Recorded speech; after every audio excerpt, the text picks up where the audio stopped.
Magyānatimirandasya janashalakaya Chakshunmilitam yena tasmai Shri Gurave Namaha. Nam Shrishtam Manumapi Satriputram Atra Swarupam Rupam Tasya Grajamuru Purim Matharim Goshtavatim Radha Kundam Girivaram Maho Radhikamadhavasam Prapto Yasya Pratita Gripaya Shri Gurum Tam Natusmi Vanchakalpatarubhyascha Kripa Sindhubhyaiva cha Patitanam Pavanebhyo Vaishnavebhyo Namo Namaha. Nikhila Shruti Mole Ratnamala Dite Nirajita Padapankajanta Aji Mukta Kulairupasyamanam Paritashvam Harinam Samshrayami Anarepitacharim Chirat Karunayavatirana Kalo Samarpaitamunnatoch Balarasam Svabhakti Shriyam Hari Purata Sundara Dhyuti Kadamba Sandipita Sada Hridaye Kandhare Spurato Vasachinandana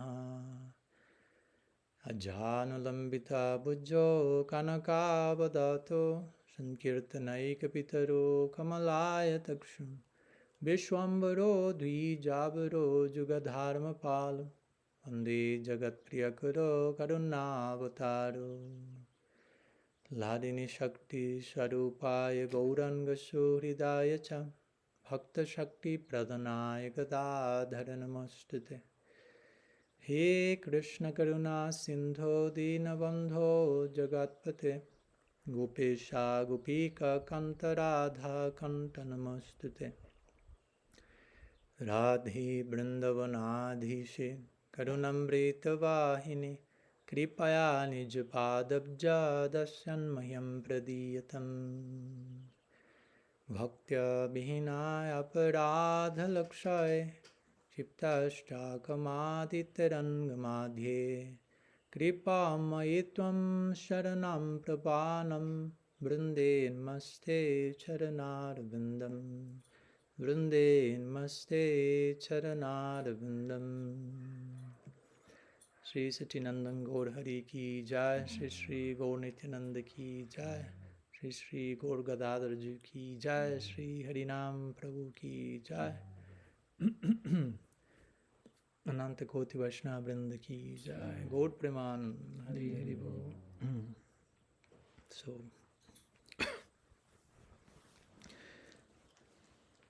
okay. So Pranam to all, welcome. Thanks so much for your presence and association and valuable attention and openness to sharing Harikatha, which in itself is an endless project. We can never say enough about Bhagavan, and that's very clearly established in the scripture, so it's kind of a desperate attempt. We get together to say something about Krishna, but the more we say, the more we can say, and we can never reach an end to that. Over and over again, this is made very clear in Shastra. Vedanta Sutta Kshatena Shabdat. The Absolute is He about whom you can never say enough, which of course doesn't mean we shouldn't say anything. We should try our best.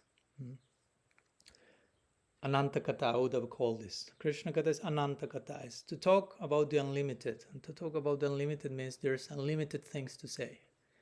So today we will just praying for touching one single point on this infinite line of whatever we can say in reflection about the divine, the practice of attaining the divine, and so on. So today we thought concluding the series of meetings we had the last days here with Istagosthi, which basically means questions and, I wouldn't say answers, hopefully answers, but questions and maybe more questions, as we say these days.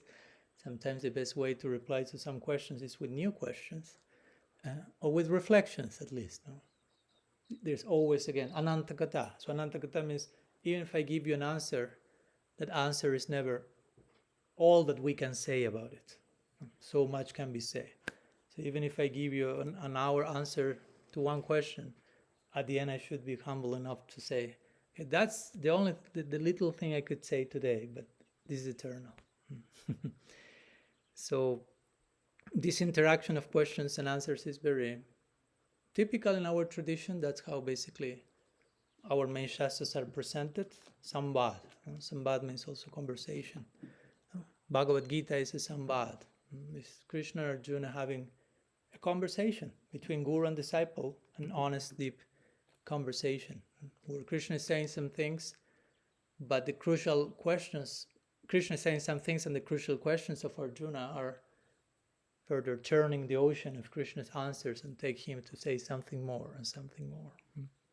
Or the same happens in the Bhagavatam between Parikshit Maharaj and Sukadeva Goswami.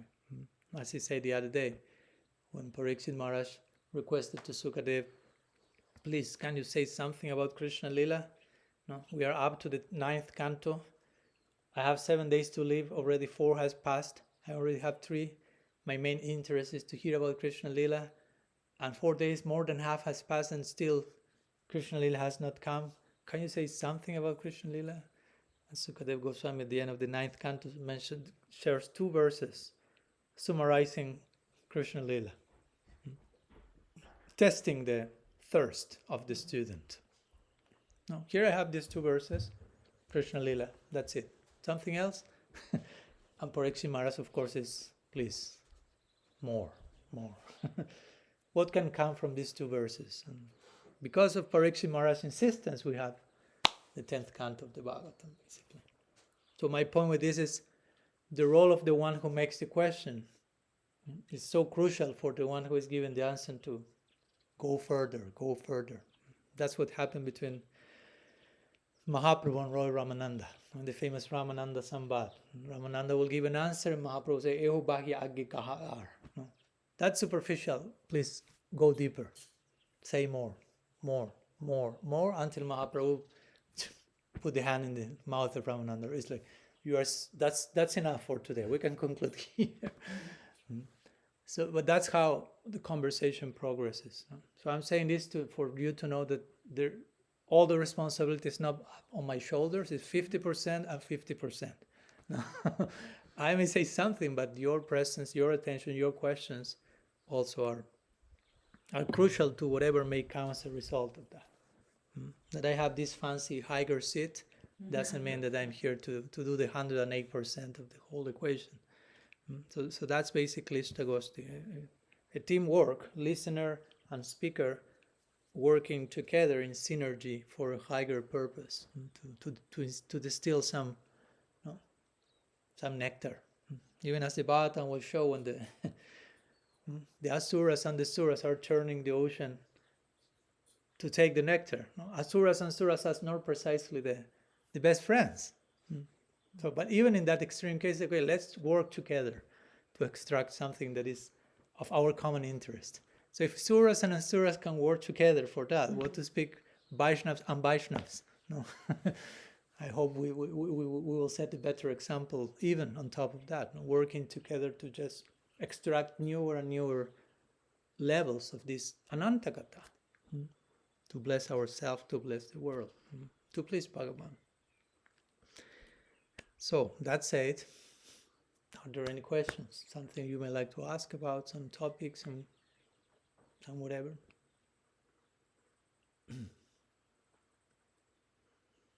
Yes, I saw the hand.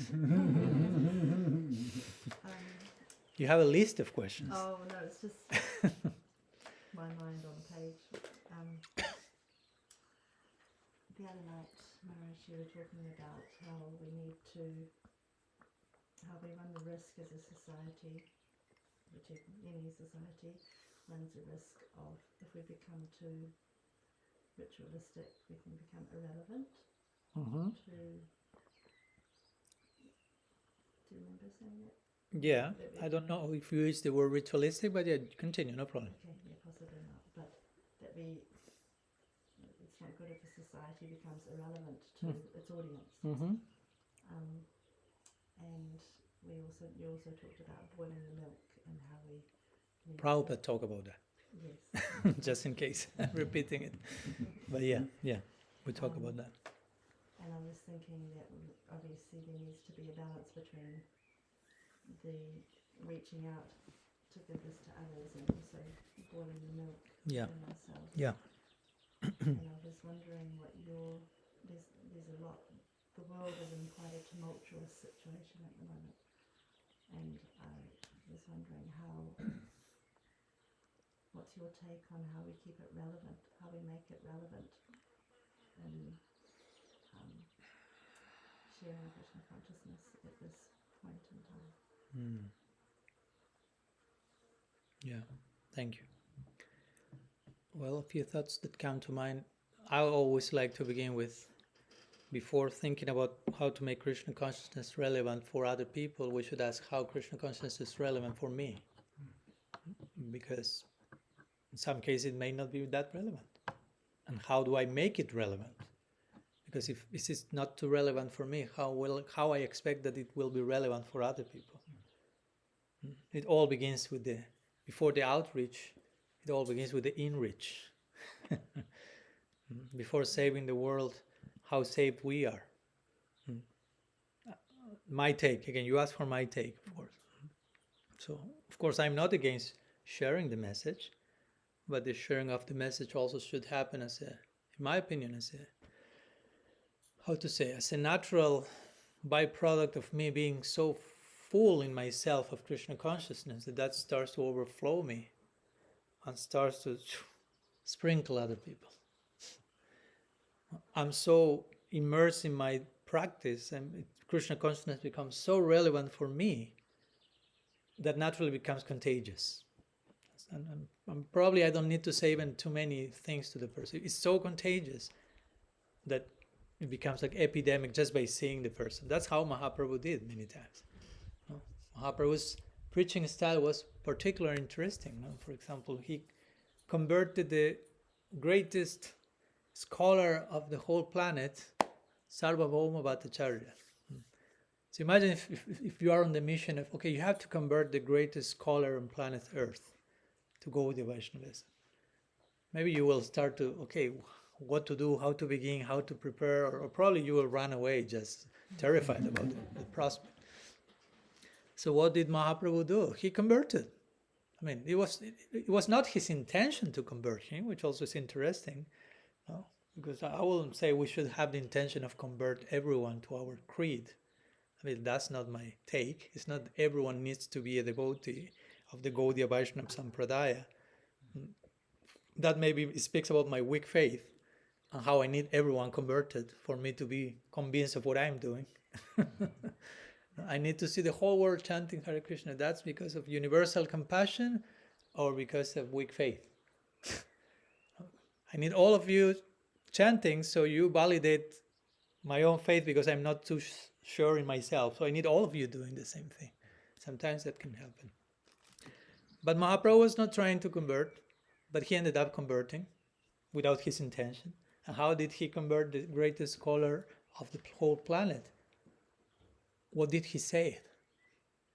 Nothing. He was in silence. He just sat in front of Sarvabhauma Bhattacharya for a week. He listened. Listen can be a powerful way of reaching the other person. Sometimes we think, I need to talk to that person about Krishna a lot so they get it. Sometimes you need to listen from the proper place. And then Mahaprabhu said a few words, was more like the checkmate. That's it. Sarvabhauma Bhattacharya was an ecstatic Gaudiya Vaishnava suddenly. But he was in silence. No? So there was no prachar. Prachar is what we say, preaching. But actually it was achar. Achar means conduct, presence. The presence of Mahaprabhu was enough. The presence of a powerful personality is enough. And it's very interesting. I always go to these two words. I mentioned them in my book on radical personalism. Achar, prachar. The word prachar includes achar. It's pra-achar. So prachar we translate as preaching, but actually prachar means pra-achar. Pra means a very special type of, and achar means conduct or behavior. So prachar means actually a very special type of behavior. And that we translate as preaching. You follow the point? So preaching doesn't necessarily mean saying something, but having a very special type of behavior that in some cases it's so special that even you don't need to say anything. And you convert to the biggest Jnani Pandit in the whole planet. So that's prachar. If you take the achar, as I like to make a play of words, if you take achar out of prachar, you only are left with PR, public relationships. That's public relationship. That's not real preaching. But sometimes it got reduced to that. Public PR, public relation. No, pra-achar, very special type of. So we have a very special achar, very special deep culture of bhajan in Krishna-bhakti. Again, we become so filled with that this starts like to overflow, starts to sprinkle and become contagious to others. For me, that's the most, how to say, effective way of sharing the message. Not so much, I'm not so convinced myself, but I'm trying to convince you. It's like, doesn't sound too natural. No? It has to be more like an extension of unconditional love to other person. You have to give that person not so much a book, you have to give that person an experience of unconditional love. That's way more transforming. That's for me more. I mean, you can give the book. I'm not against giving the book, but my point is, from which place you're giving the book? Because we have heard about many even like tactics to give the book and to get the money or to get more money. And sometimes people feel that they take the book, they give the money, and they throw the book there. I cannot tell you how many times I heard devotees tell me that they found books of the devotees in the trash bin. Of course, some of them became devotees by finding those books there. But my point is sometimes just giving the book is not enough. No? What is enough is giving our hearts from a place of real acceptance and unconditionality and compassion. That's what really touches the heart of other person. So, so that's beginning of my answer in connection to the importance of how relevant is Krishna consciousness for me, and from which place I'm practicing. Krishna consciousness is the main duty of Krishna-bhakti. Our main service is not preaching. Our main service is to develop pure love. That's the ultimate service. Preaching is just a byproduct of that. I'm so full that sprinkles others. But first, I'm so full. The goal of life is not to distribute books. The goal of life is to develop Krishna Prem. I have nothing against distributing books, don't take me wrong, but we have to put the priorities in place. In Golok Vrindavan, there will be nobody to preach. So the goal of life has to be something that continues happening for eternity. Because if not, we can get like over concerned with external expansion and we forget about the internal expansion. And the external expansion becomes an excuse not to do the internal work of expansion. And of course, it's way more difficult to work on the internal expansion. It's way more difficult to save yourself than to try to save the world. In one sense, it's easier. Let's go and save the world. But what about you? How saved you are? So, for me, this is important to balance all the things. And again, the relevance. How relevant is Krishna Bhakti for me? Hopefully it is, of course. But it's not just yes and no. There are so many degrees. Like I begin my book writing on, okay, there's people who stay in Krishna consciousness. There's people who live Krishna consciousness. And there's people who stay in Krishna consciousness for the right reasons. There's people who stay in Krishna consciousness for the wrong reasons. So we want to stay for the right reasons. Because sometimes we can just stay because of, I don't know, social advantages, position, perks, money, followers, kijais, a certain dose of daily kijais, no? You name it. No? And that means to remain as a devotee for the wrong reasons. So we want to remain for the right. Some people take a distance from the devotees being terrified by certain things, and some people stay as a devotee for those same things. that make other people leave. So what's worse in that case? No? So we want to stay for the right reasons. And for that we have to take some time to explore also the depths of our tradition, to know what the tradition is about, to know what's bhakti, to become familiar with our Siddhanta as much as we can. Again, this is not an intellectual project, but also for some reason we have so many books. It's not only about distributing books, but it's about reading them. And distributing the content of the book inside of me. How distributed are the books inside of me, so to say? So that's important, to keep bhakti relevant for us, to continue practicing from a place of excitement, from a place of chamatkar, in the language of aesthetics, from a place of astonishment, from a place of renewal, like rediscovering your own tradition, not just like ending up like mechanically following a formula. I don't feel anything, but what to do? It's what I'm supposed to be doing. Copy paste, and at one point it's just like lifeless. It becomes just like more. So that's not relevant for us. So how we expect other people will take this as relevant if I myself I'm bored to death. So we have to be very open to keep the process exciting, and for that, of course, we need to keep proper association that keeps reminding us Krishna consciousness is eternal, is deep, is ever unfolding, ever evolving. It's not a static thing that I learned it one day and already know what it is, and now I repeat to others, and that's it. That's how it works, right? No, it's ever new, ever fresh. That day I was reading one quote by Prabhupada that I will share with you, with or without your permission. So Srila Prabhupada saying, now I have to remember where that is. Give me 1 second.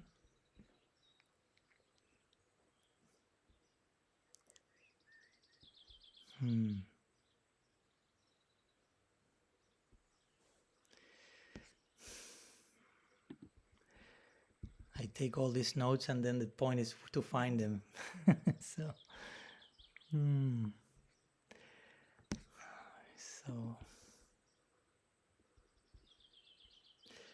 I won't find it today. Anyhow, Prabhupada was talking about the nature of Krishna consciousness as being ever fresh, ever evolving, and how the devotees should be experiencing an ever fresh and ever evolving day to day. Oh, here it is. I will read it, it's brief. It's coming from the Nectar of Devotion. Prabhupada says, Krishna is always remembered and his name is always chanted by millions of devotees, but the devotees never become saturated. Instead of becoming disinterested in thinking of Krishna and in chanting his holy name, the devotees get newer and newer impetus to continue the process. Not the same, newer and newer. Therefore, Krishna is ever fresh. Not only Krishna himself, but also Krishna's knowledge is ever fresh. Bhagavad Gita, which was imparted 5,000 years ago, is still being read repeatedly by many men, and still new light is always being found in it. Therefore, Krishna and his name, fame, qualities, and everything in relationship with him is ever fresh. So just to don't forget that important point, no? Because sometimes we take to see things like ever fresh at one point, and then it just like becomes always the same thing. No? Something that is ever fresh, extraordinary, tends to be seen as static instead of ecstatic. An ordinary. Oh yeah, I know what Krishna consciousness. We end up taking Krishna consciousness for granted. Like, oh yeah, I know that. Yeah, Krishna. Yeah, the holy name, Japa Prasad. Ki jai, jai, jai, jai. But we lose sight of how alive that is, no? How ever unfolding, ever expanding that is. So we need to make that relevant for us, to keep that relevant for us. And in connection to how apart from that, to how to make that relevant for others. Well, yeah, we live in a very particular chapter of planet Earth, so to say. And each chapter has its own thing. There are also interesting things happening. It's not that everything is negative. I mean, I'm not the type of person that everything is worse than ever. There are things that are better than before, and there are things that are worse than before. It's a mixture of stuff. But very specific things are happening. We were talking about that today in the class in the morning. I think some unique challenges come in terms of social dynamic situation. We're talking about technology today, for example. We're talking about artificial intelligence and stuff like that, gender issues and stuff like that. So things that become like topics in the secular narrative. So if you are addressing someone from this world, you have to be at least familiar with what's going on and how to apply our knowledge to that. And for that you have to think, because in the Bhagavatam you don't have a specific treatise on how to deal with the consumption of pornography in your cell phone. That's not in the Bhagavatam directly. Of course, in a general way, you have principles that you have to apply to that particular situation. But you have to think how to apply that to that particular situation. Or gender issues, and so many things that are happening. I won't go into the details now, and each one is in your own particular social dynamics that if you are trying to address some audience, you have to address them from where they are. You cannot just come and say, impose your knowledge on them, and I don't care for whatever you are going through, and just swallow it. Here comes the magic pill. Some people will think like that's not relevant. No. What you have to give me will help me in my particular situation. And you will ask, so what's your particular situation? And they will give you like a probably very complex array of things that maybe you never thought about. And you are like, wow, I need to get educated about this first. As much as he could, Prabhupada did that before coming to the West. It is said that he will go to these tea shops and try to get the newspapers that people will leave on the table, just to have a glimpse of what's going on in that planet called United States, which was like another planetary system at that time. Because remember, there was no globalization and internet, so he would read to have an idea, in his mind. Okay, I'm going to that place. What's that place about? He will ask people, and when he will arrive to United States, still he was kind of surprised, like, what's this? I remember he will send some letter to Srila Narayan Maharaj, and he will say, like, here in United States, everyone has a car, and everyone drives their own car. Because at that time in India, you only have a car if you had lots of money, and you had a chauffeur. Chauffeur, you say? Chauffeur? So you didn't drive your own car. But in the States, he was like, everyone has a car here, and everyone is driving, like a child surprised with. And at night, all the lights are on here. So he was kind of exploring this new planet, literally. But he was open to understand what's going on here. And he will ask from his disciples, give me some feedback. Of course, many of his disciples were also very young, so we're not like fully adult, mature people that can give some very accurate advice for certain things. But he worked with the tools he had, so to say. And of course, something very beautiful happened, and we are a byproduct of all that. But my point is, he struggled to empathize with the situation of the audience he was confronting, because he wanted to remain relevant. But of course, the audience he confronted at the times Prabhupada was 60 years ago. From that time to now, 60 years of our time goes quite fast. 60 years, 2,000 years ago, maybe there's not too much change in 60 years. Now in 60 years, you have the quantity of change that a few thousand years ago will happen in 2,000 years. You have this amount of change. You have now the same amount of change in 60 years now. So we have to be very careful not to address the world in the same way that Prabhupada did. Not because Prabhupada was wrong, just that the world changed so much. Do you think that Prabhupada will be doing and saying the exact same thing he did 60 years ago? I don't think so. So sometimes they want to ask, like, well, Prabhupada said. And yeah, he said many things. So the question is what he will be saying now. And the answer to the question is whatever Prabhupada will be saying now, it's up to us to say it. Because that's parampara. You have to represent the previous acharyas in the present moment yourself.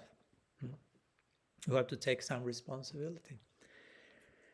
So for those who are engaged in this, as Srila Siddhanta Maharaj will call relief work of extending the message to others in one way or another,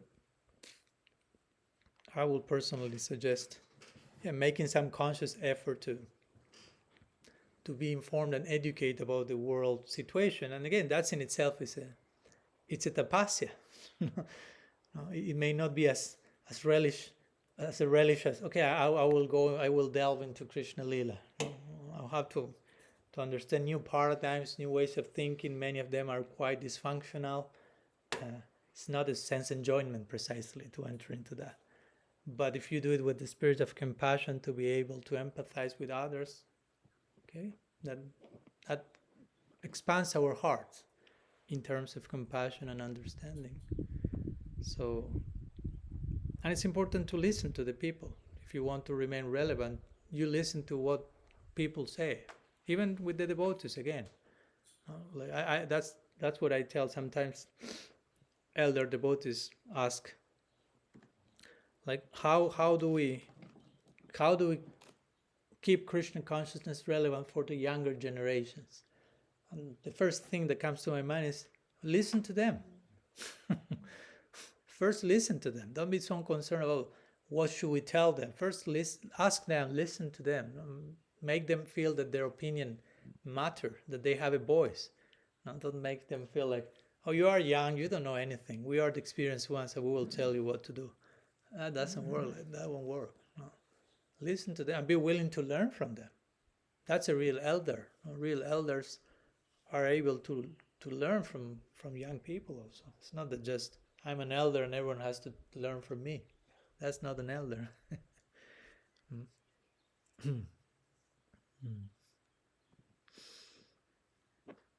I don't know if that helps. That's what comes to my mind now. Of course, we can say more, but no, that was really good. Thank you. I don't hear at the moment. Maybe I feel like I missed the class this morning where you were talking about that, how we use our philosophy to make it relevant to the current events that we're observing in the world today. Mm-hmm. And maybe we all have to do that individually, but I don't hear within the devotee circles so much that we use our philosophy to unpack what's happening in the current events. Mm-hmm. And I just wonder whether, there's been a lot going on and it's quite, what's the word, topical, heated, and I feel like sometimes we can have this tendency to just stick our head in the sand and think, oh, we're just going to focus on Krishna, and not address the current events. So yeah, that's not really a question, but yeah. Again, it depends, of course, every devotee. Some devotees, if you are a Babaji, Avadut living in a cave and absorbing your bhajan in the Himalayas or in the Dham, okay, you may not need to be invested into all the situations because you are serving from another place. But if someone chooses to interact with the world from another position, I think that we as devotees need also to make sense of the world through our philosophy.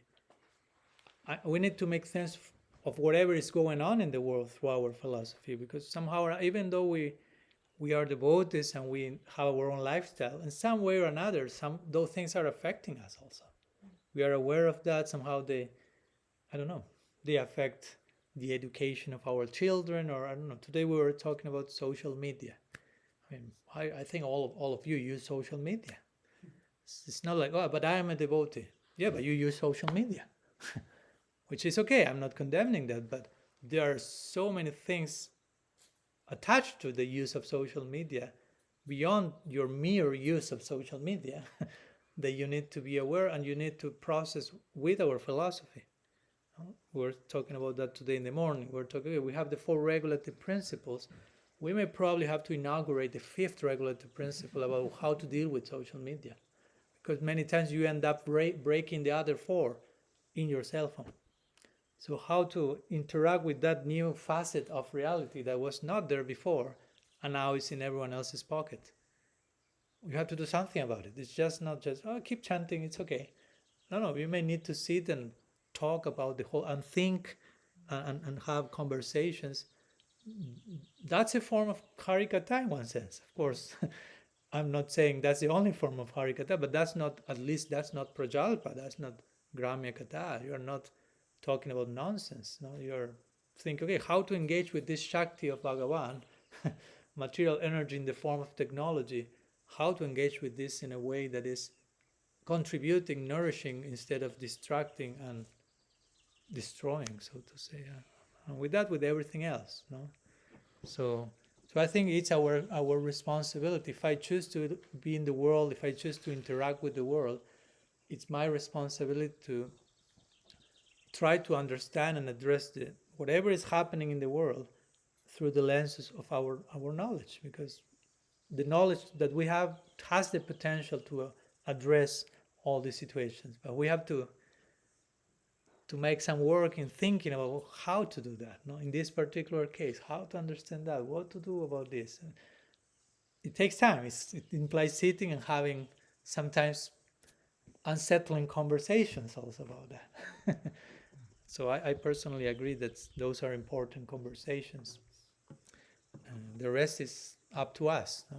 If we feel that they are not being had, well, maybe we have to start those conversations. It's as simple as that. That's what I personally try to do. I feel, okay, there are some things that are not being talked. What can I do? Okay, I will write a book about it. And I wrote a book about it. Still, there are many things that I would like to say. I already finished my book. Okay, let's start a podcast. Now, let's continue talking about it. The ones who would like to join the conversation, join, and the ones who would like to not join. That's it. You will always have both, no? So it's okay. Don't expect everyone joining, but there are always people willing to join honest conversations. So yeah, I think it's an important part of course, our sadhana. We chant, we study Bhagavatam, we study Shastra.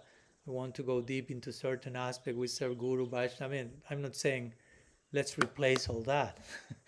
But at the same time, I would say most of you are also, you have a family, you work, you study, you have kids, you interact with, on certain level you are interacting, we are interacting. Me as a sannyasi also I'm interacting. I don't live in a cave. I'm interacting with the world. So we have to get the pulse of the zeitgeist we are living in, no? The times we are living, what's going on, no? Not only what's going on with those people who are not devotees, but what's going on in the world that probably is affecting me as well as a devotee. Because we shouldn't be that sure that by being a devotee I'm not being touched by anything that is going on in this planet. I don't think so. So if I'm being sprinkled by that, what to do about that? How to deal with that? Is that affecting my bhakti or not? How to make whatever is going in the world a cause of further inspiration, compassionate action in the world? We have to be thinking about that and creative about that. And probably the formulas that were used by previous acharyas in certain time won't work in another time, because some of those formulas were very specific to time, place, and circumstance. So some of them may need to be updated. And again, we may be the ones who have to think about that. No? Because if it's a little lazy to wait, like, okay, I'm waiting just for the Shakti Abyss avatar to come and enlighten the planet and tell me what to do, and I will join and do it. Maybe Krishna, that's not what Krishna wants. Maybe Krishna wants you to have some initiative. And that's, of course, more challenging, because generally we want someone else to do the whole thing.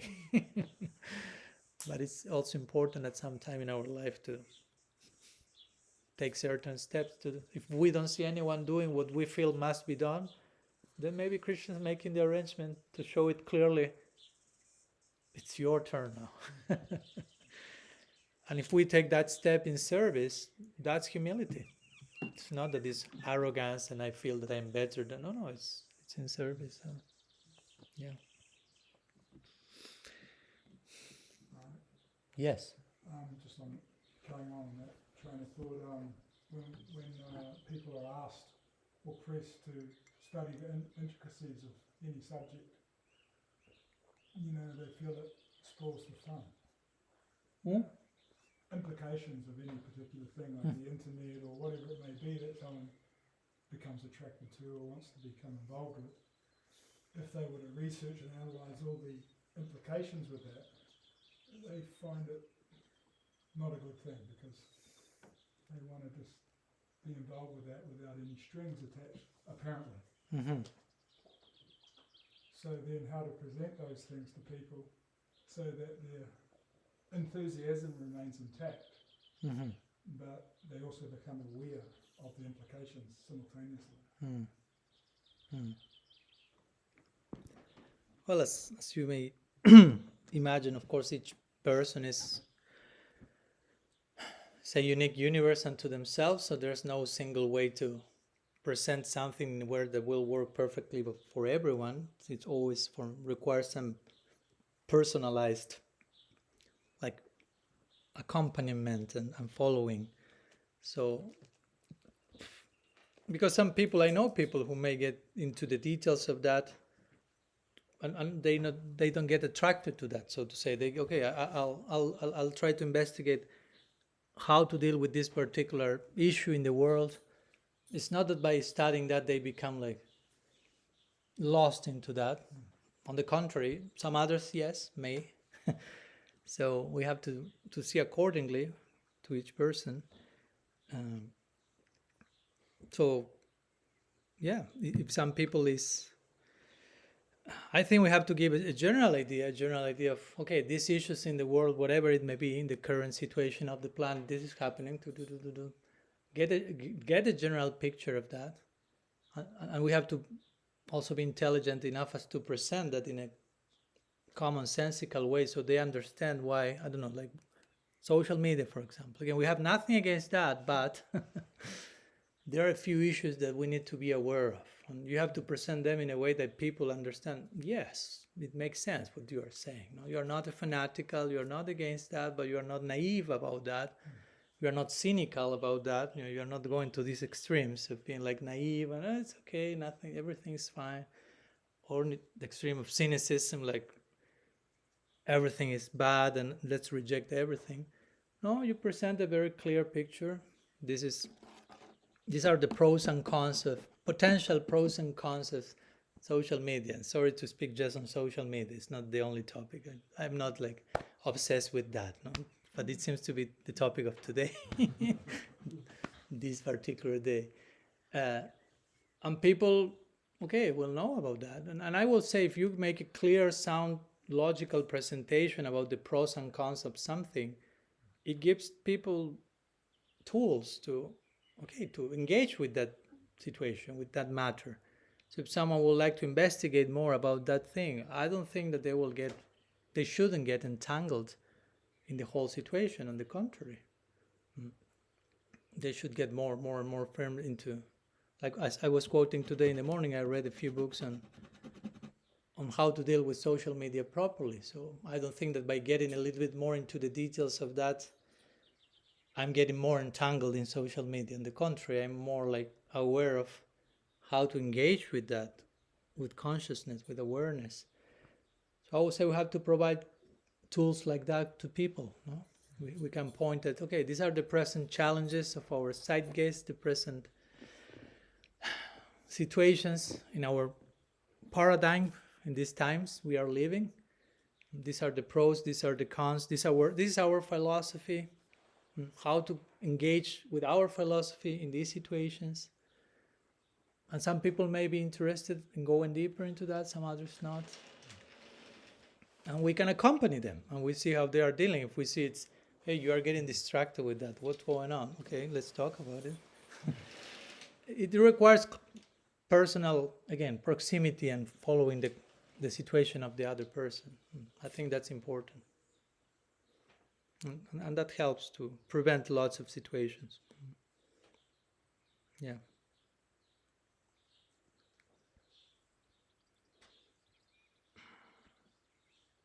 Something else? Cool. Yes, sorry. You've mentioned a couple of times now how if somebody went to Vaikuntha, then they would tell you that, Krishna is an avatar of Vishnu.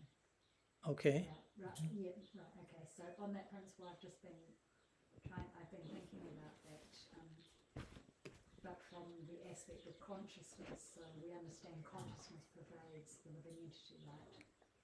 And consciousness is very powerful depending on what is powerful, and the living entity has a choice where they put their consciousness, right?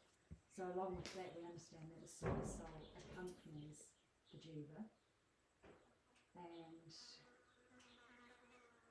but at the same time, it does seem very realistic that quite a number of living entities will not choose to go to Krishna because they may not have that inclination or be attracted. It seems that, we understand that Krishna's created the living entities for his pleasure, but some people may not actually choose to worship Krishna in his form in Vrindavan. Mm-hmm. So, it was just making me think, because initially you have the sense that Krishna consciousness is this and it's everything. And ultimately it is everything. We understand that philosophically because we can see in connection, but actually it seems that it's more realistic that there are going to be different paths. That seems very realistic. And when we hear, Srila Prabhupada say that, the idea was not to convert people, but to add Krishna to their life. And then we have the famous statements of Bhaktivinoda Thakur that says, why do you criticize people that worship their God? He's your God. So I just find that quite fascinating because, if you're looking at what's the point of your human form of life, Mm-hmm. and point of the human form of life to become God conscious, but it's just kind of occurring to me that actually that is perfection of human form of life, but you may not actually, every living entity may not choose Krishna, and so therefore if they are choosing a path of God, and because God is absolute, he's going to be reciprocating with them, so therefore they are going to feel as empowered as we may, or I may, Mm-hmm. and their path, and they're going to feel just like you say. That's kind of inconceivable to us, isn't it? That they say that, go to Vaikuntha and they say, Krishna's an avatar of Vishnu. Mm-hmm. But that's reality, isn't it? It's kind of like the absolute truth has many different facets. Could you comment on that? Do you understand what I'm saying? I will press the Achintya button. Yeah, that's right. It's a good moment to do that. Yeah. We were talking about that.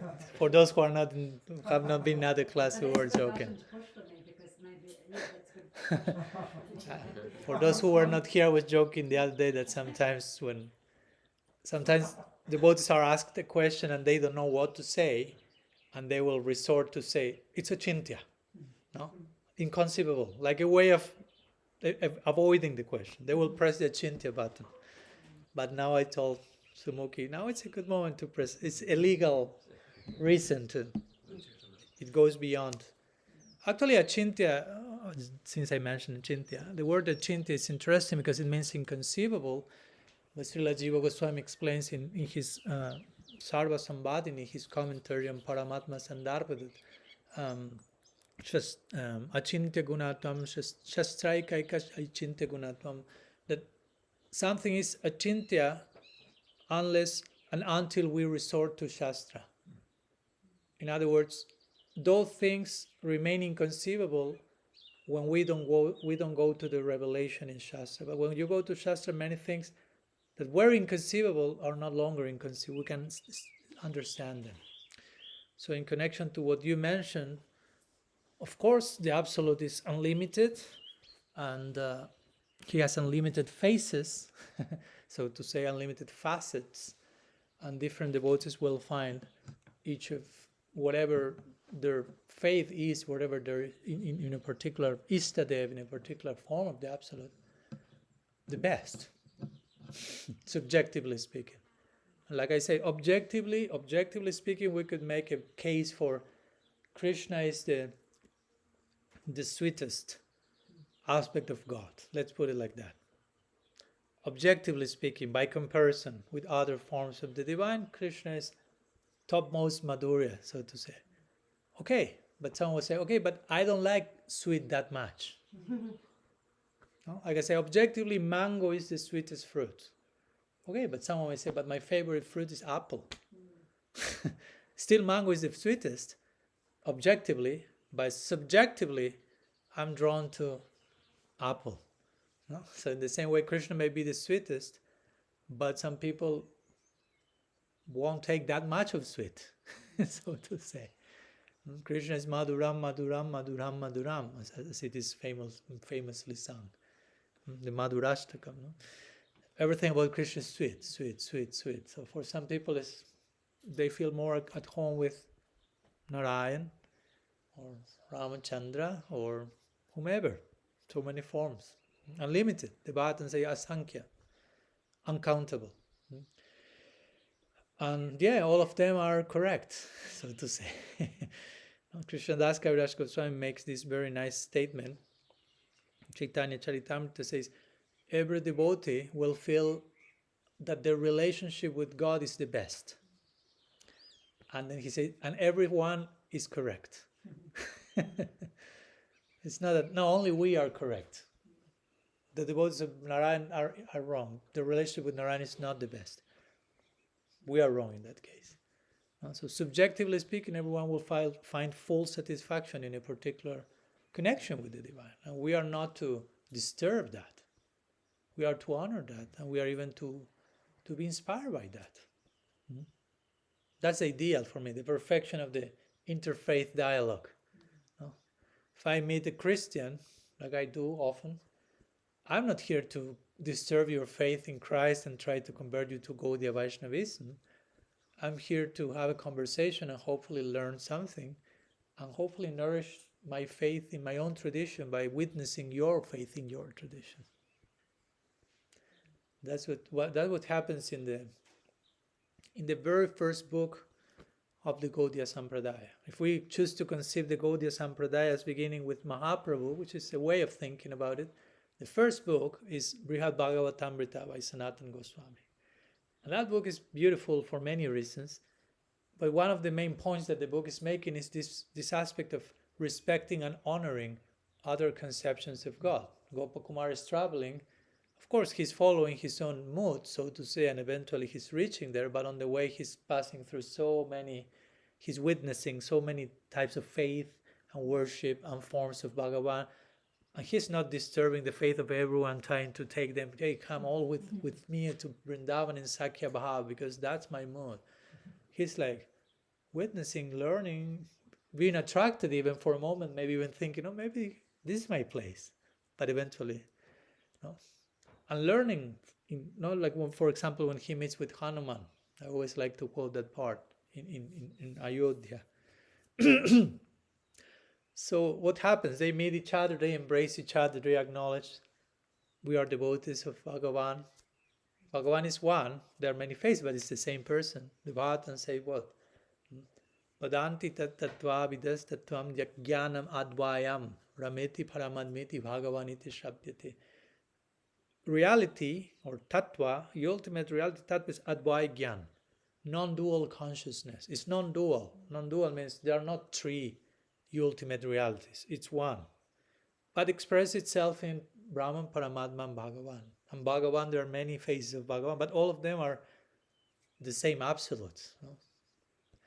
We have to remember that, because sometimes we forget, especially in our tradition, we have so many. We have the Dasavatar, we have the three Murti, and we have Panchatattva, and we have like all these 10 gods, 5 gods, 3 gods, but all of them are the same person.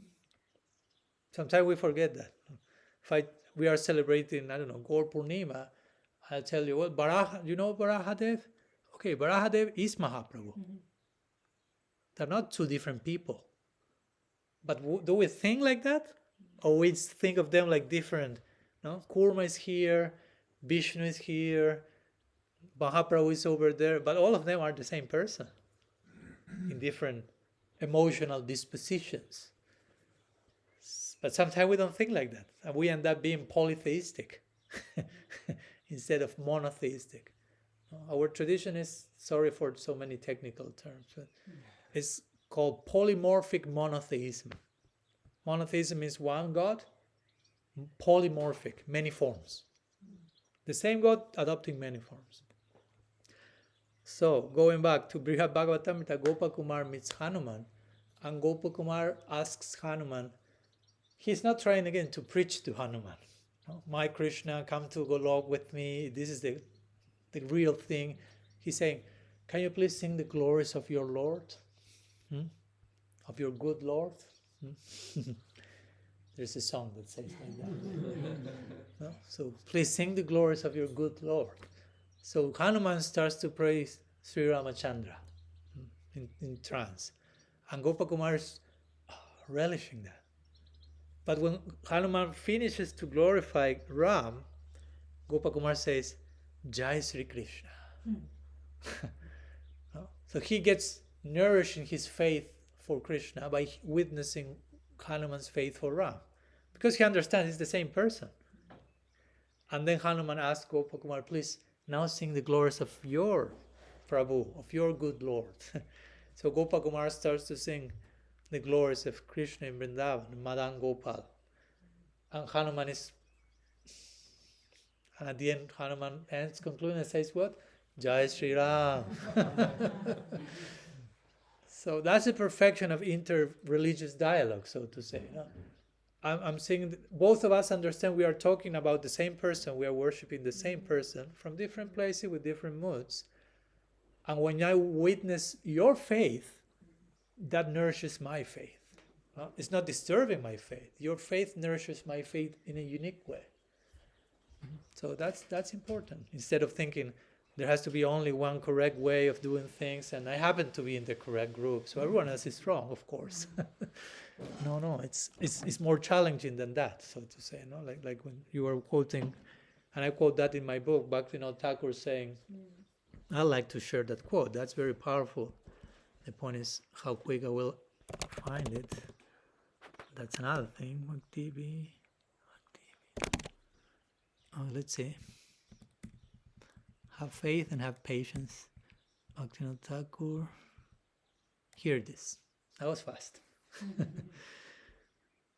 If one goes to someone else's place of worship, one should think, these people are worshipping my Lord, but in a different way.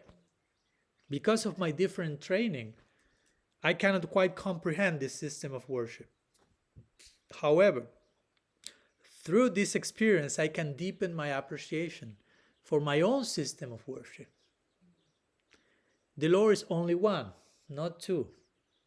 I offer respect to the form I see here and pray to the Lord in this new form that He increases my love for the Lord in His accustomed form. Those who do not follow this procedure, but instead criticize other systems of worship and show hatred, violence, and envy, are worthless and foolish. The more they indulge in useless quarreling, the more they betray the very goal of their religion. Bhaktivinoda Thakur ki jai. So, he said it all there. And we belong to the Bhaktivinoda Parivar, to the family coming from Bhaktivinoda Thakur, so we are expected to honor that DNA, so to say, in how we relate not only with other traditions, but with Gaudiya Vaishnavas even from different designations, different faith, different parivars, different moods, different mission. Because as we said the other day, it's sometimes even ironic that, okay, I have a nice relationship with Christians and Jewish, but when I meet a Gaudiya Vaishnava from another group, I don't like that. No? So we are very nice in interreligious dialogue, but when we meet with members of our own family from different branches of the same tree, we cross the street and look in another direction. Did he pass already? Yes, okay, now I like. So we have to first begin at home, so to say, no? And we are all birds in different branches of the same tree. The same trunk is Mahaprabhu. So we may be in different branches of the same tree.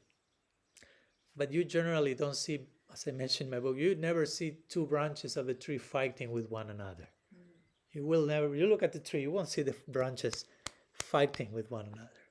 But sometimes we do that, being in different branches of the Mahaprabhu tree. So we have to be more humble than a tree, no? Not to be fighting in a tree, so to say. More tolerant and more humble. Okay, hope that helps. Something else?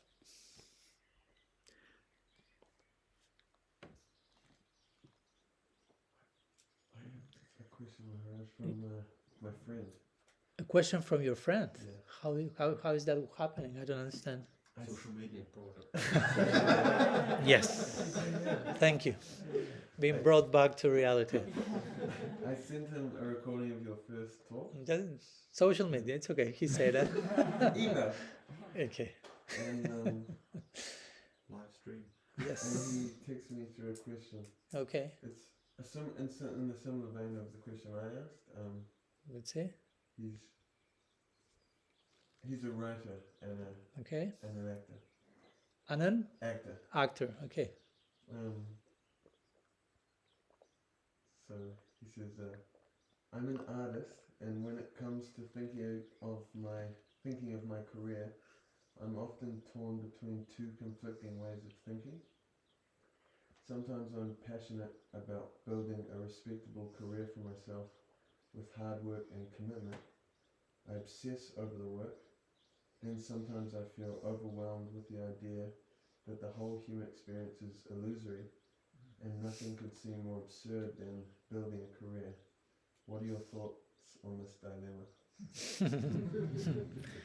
He's a good writer, yeah. Good articulator. So,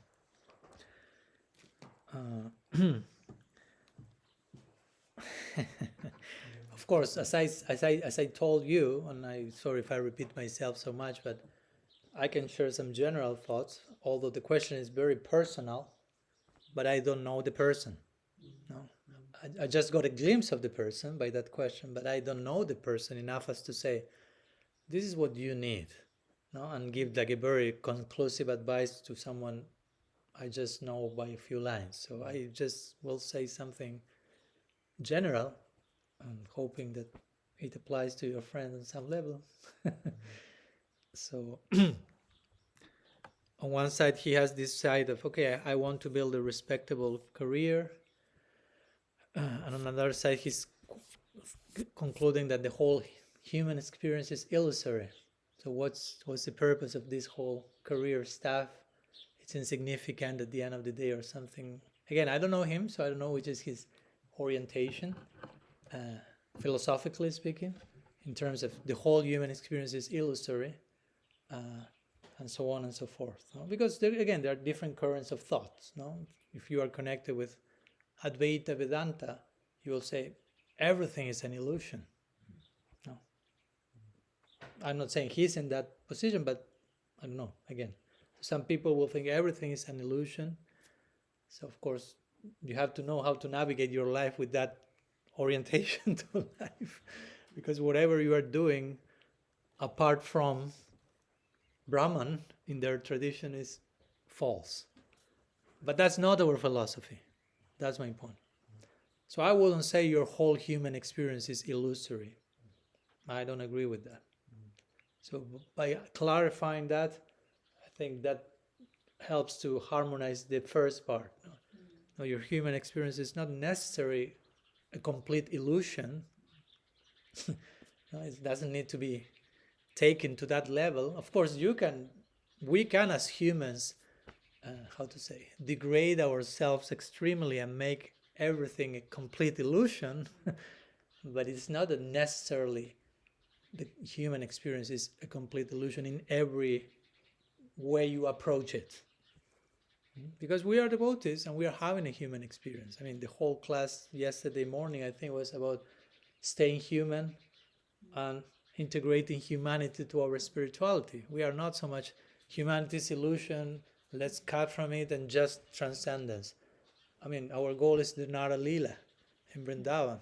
There is full humanity there and full transcendence. So humanity is not disposable for us. So in that sense, if we kind of reclaim our humanity in its proper place, in its proper context, we can see then, okay, I want to build a career. There is place for that. That's not necessarily a total illusion as an extension of the totally illusory human experience. It can be a way of engaging my acquired nature and express myself vocationally in this world in a way that is sattvic, brings balance, brings satisfaction, and on that foundation of balance and satisfaction, I can go deeper and deeper into my spiritual pursuits. So suddenly, all that things that can be seen as totally illusory can be facilitators to go deeper and deeper into the real, ultimate reality of spirituality. So that's what I can say, again, with the little I know your friend, but I will share those thoughts, like try to contemplate the human experience not as necessarily illusory. And once you can see the human experience as something real, not necessarily bad, we don't need to develop a negative orientation to being in this body, to being in this world. That's not our school. Our tradition is not mukti. Although sometimes we become quite mukti-oriented, quite about like rejecting, transcending, renouncing, leaving samsara. But that's not our tradition, technically speaking. Mukti, for us, technically speaking, mukti, according to Krishna-das Kaviraj Goswami, is kaitava dharma. It's cheating in the name of religion. So we have to be careful not to become ourselves too much into this mukti, renouncing thing, because our tradition is not about renunciation. So the human experience doesn't need to be renounced, just needs to be properly expressed, properly aligned, spiritualized, and you will find a fully spiritualized humanity in the spiritual world. That's our view. So being established in the world in certain career, I mean, it makes sense. No? I mean, everyone needs to be engaged in a significant way in this world. If you don't engage according to your nature, you will be dysfunctional probably. If I try to be a grihasta, poor my wife. Because that's not my nature. That's not my nature. I will be a completely terrible, dysfunctional grihasta. And I don't want to do that for whomever may be my wife. So I have to be a sannyasi because that's my nature. That's healthy for me. That's okay. I'm not better than you. It's just my nature. I have to be a monk. Sorry, I have no option. It's what came in this lifetime. No, it's even in my chart. I remember I went once to Vrindavan. I did a chart for one health issue, and I told the astrologer, just tell me about the health issue. No? The astrologer was, I want to tell you this, just the health issue.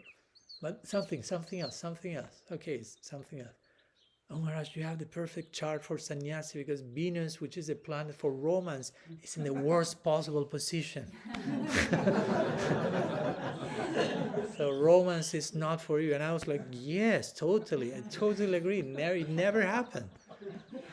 So, but it's not that I'm better. It's just like it's my acquired nature. So my point is, I have to align with my acquired nature, because if not, I become dysfunctional. So everyone has to do the same. And in some cases, aligning with your nature means maybe having a family, and having a family means getting a job, and getting a job means building a significant career. It's not necessarily about, I want to be famous and I want a name and I want everyone worshiping me. In that case, something needs to be worked on that. But it's on something that creating some balance according to one's vocation. That's common sense. There's nothing wrong with that. Nothing illusory with that. That will be my reply to your friend. Hopefully that helps. You know him better than me, so. Yeah.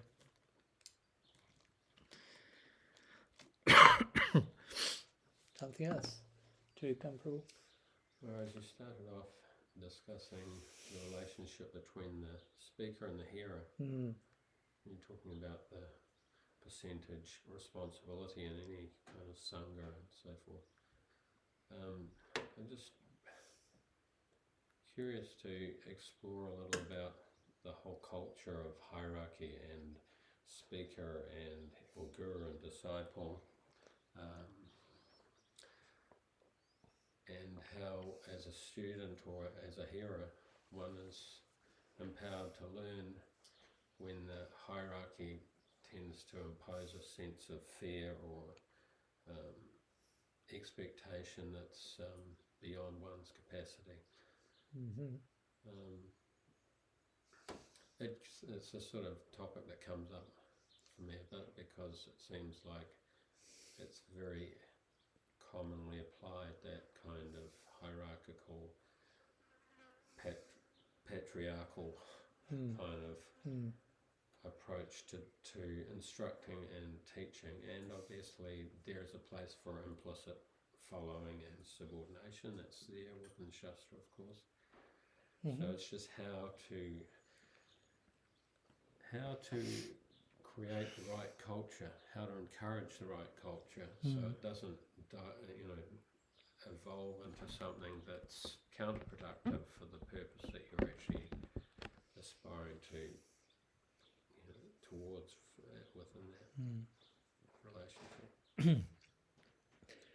Yeah, you were talking about speaker and hearer, hierarchy, and guru and disciple. But we have to remember, we mentioned these days, I wrote a lot about that in the chapter on the book about guru and disciple. There's in Radical Personalism, there's this chapter, issues and tissues between guru and disciple, which is funny because by tissues I meant layers. But everyone understood that it was like these tissues that you use for... And I was like, well, it also applies if you read the chapter, but I was like, I never thought about it. It was more like issues and tissues, like different layers of situations. But everyone understood tissues by like... But it's applicable also if you read the chapter, yeah. So what I mentioned there that we shared the other day is like...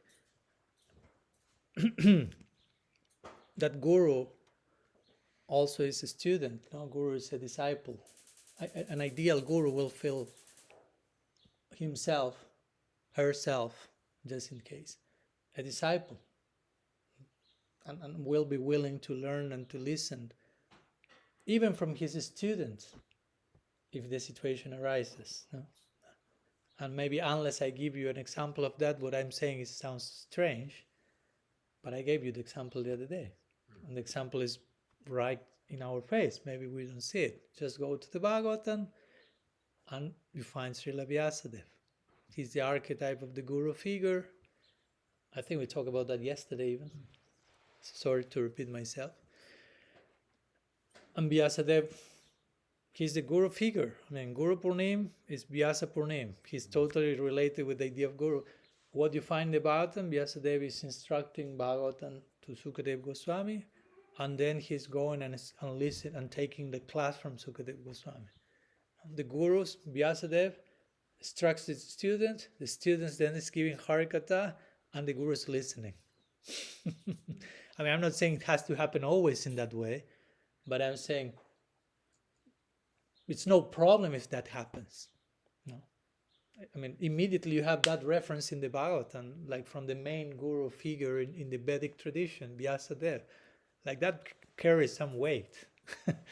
Like implying how whenever the flow of Harikatha manifests, it doesn't matter who is giving the class and who is listening. For me, that's an important point. In that sense, the hierarchy is broken. I mean, still there's someone speaking and listening, but it's broken in the sense that if a genuine flow of Harikatha comes from the mouth of whomever, please, we give the Vyasasan to you. The Vyasasan is given to the flow of Harikatha, not to the individual separate from that flow. So, okay, please talk, and everyone we will be listening. And then suddenly someone else will be inspired. Okay, now we listen to you. In that sense, there's no hierarchy. In that sense, the hierarchy is from whenever Harikatha is coming, that's the hierarchy. And everyone else is a student. And we were talking today in the morning. Krishna himself considers himself a student in the school of Sri Radha. No? He's a student of Radha's love's Prema Vidyalaya, University of Prem. So I think we may need to emphasize a little bit more this, so we can, in my opinion, of course, so we can be protected from certain, as you mentioned, patriarchal, hierarchical excesses, so to say. Because in one sense, our tradition is very feminine, actually. It's very Shakti-oriented. But it's interesting that there's lots of patriarchal content there. There's lots of chauvinistic stuff going on. And the other day I was reading the book from, I think it was Richard Rohr who mentioned that. He said it's funny to see how in many traditions where there's lots of patriarchal and chauvinistic emphasis, there's so much emphasis in worship the goddess or the feminine.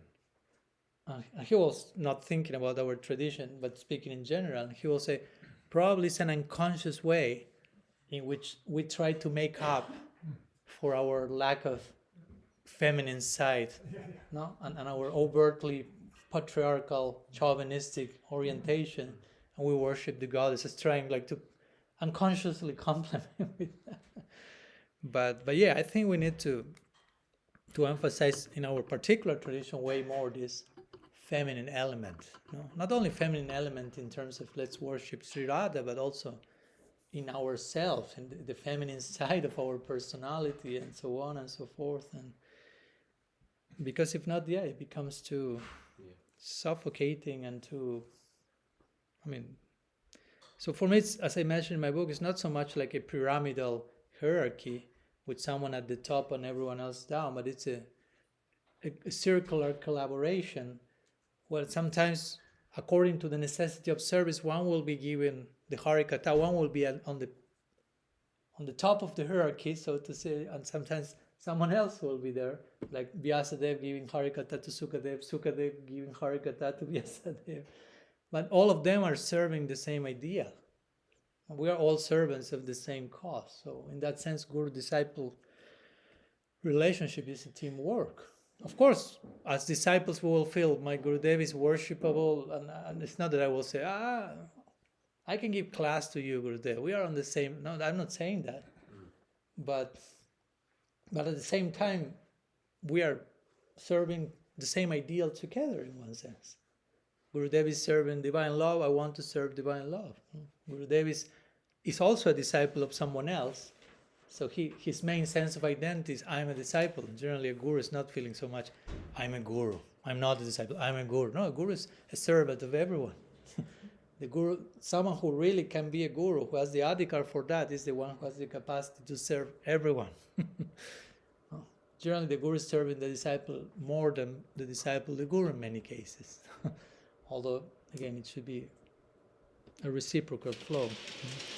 So,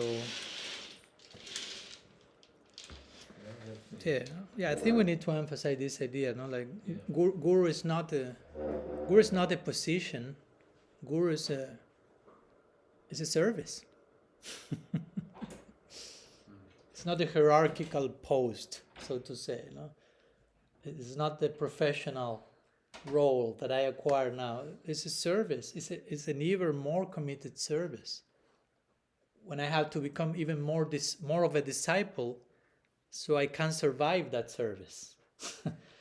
Because it's not a joke to be a guru. It's not like, okay, now I'm guru, great. No? I have so much more donations and kijais per day and followers and numbers. I mean, be ready for tapasya, for entering into the fire, and for, if you really want to do it properly, that's not easy. That's not a joke. It's so serious. You have to be so dedicated. You have to be so introspective about what's going on inside of you, why you are doing that, for the proper motivation. Do you have the adhikar to do that to begin with? Sometimes you find that you're, after being in a culture where you've just basically allowed that to continue on, and you feel like somewhat of the flow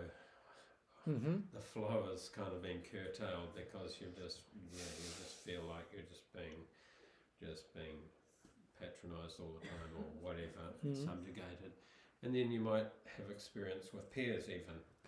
Ramachandra and I have a nice relationship where we can actually be very almost familiar, but it's not deliberately familiar. It's just there's this level playing field that we discuss things, and then the flow starts, and it's like suddenly you start going really deep, and then that's an example of when you level the playing field. That sometimes the tendency to deal with the other side is you want to be a little irreverent and like you say, it's not a place of a disciple to start saying, I'll start giving you class Guru Day for that. But just psychologically, the tendency is the kickback from actually being in a culture where you've just always just been in this subordinated place. You can't even express yourself, you can't even ask a relevant question, because that type of overbearing energy just doesn't allow, and it just builds up and you can't get a word in edgeways. So it's like then you can get a little skeptical at the end of your life, and you just start being a little bit sort of flippant and irreverent, which is not the way either. But I just find that anyway, any comments on that? I mean, I'm very sad to hear that has been the case, to begin with, because that's not what's supposed to happen. Because you mentioned that you are not, for example, there's no like promotion to make relevant questions as a disciple, but that's the duty of a disciple. When you go to all the verses that describe the duty of a disciple, tadvidi pranipatena pariprashnena, inquire humbly, tasmant gurum prapadyata jignashu shriya uttamam. The duty of the disciple is to inquire about the ultimate goal. Tad vijnanartam sa gurumi bhavigachet. Again, if you want to attain the highest goal, you have to approach a guru and inquire. So, I mean, if you cancel that, basically you are not being allowed to be a disciple. No? And if that comes from a guru, I mean, that's, again, I'm not talking about any particular personal case. I'm just saying the role of a disciple is to ask pertinent questions, and the role of the guru is not to cancel that. The opposite. The role of the guru is to allow you to be a disciple, and that means the role of the guru is to stir in you these questions, like encourage you to make questions. Please, you are open. That's what Krishna tells Arjuna in the Bhagavad Gita. At the end of the Bhagavad Gita, he asking Arjuna, do you have any more doubts? Is everything clear? And the implication of that, the commentator says, is Krishna is willing to speak the whole Bhagavad Gita again if Arjuna requires that.